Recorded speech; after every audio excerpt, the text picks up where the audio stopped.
What's up? I know, the sky. Oh, just kidding. Okay, let's get down to business. Today we have two guest stars coming. It's Mrs. R.O. and Mr. C.K. And together, they're rock. Hey guys, today we're going to talk about the process that rocks go through to form. We are going to have lots of fun talking about this long, boringly slow show. So, have fun! There are two main examples of weathering, and that I'd like to introduce. Chemical and physical weathering. First, let's talk about chemical weathering. Chemical weathering is more man-made because it involves changing the mineral composition and appearance of the rock. Acid rain is one example, and it can be formed from factory smoke, which affects the clouds and rainfall. This acid rain can break down rocks and separate the rocks, or turn it into powdery chemicals. Lastly, this dissolves the rock. Second is physical weathering, and this is more natural if you ask the espers. Us. There are a couple ways that this works. For example, intense pressure. When pressure is within or between rocks, it will cause it to break apart or to have bigger surface area.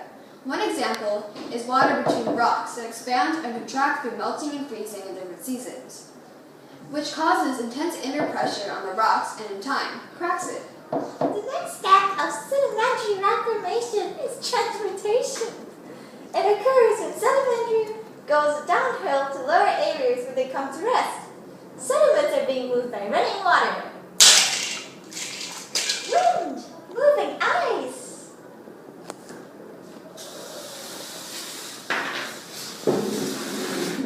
And gravity.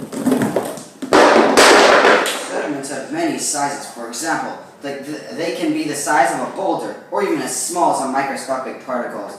These different sizes of rocks are called clasts. To move rocks, different amounts of force are needed. Move small stones quickly,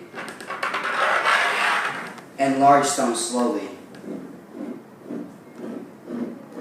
Clasts may change its shape and size by the transportation. As the rocks move into each other, they become rounded, and some parts of the rocks get After this process, the rocks have reduced in size and shape. The next step of sedimentary formation is the process of deposition.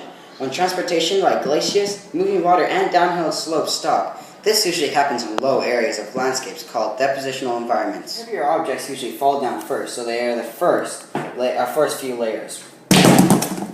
And lighter objects are carried further and drop down later.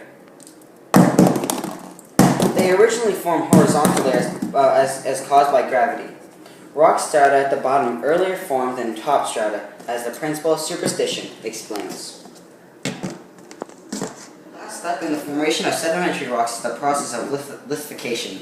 Compaction occurs when older sediments become buried underneath younger sediments, and the weight of younger sediments squeeze the older sediments.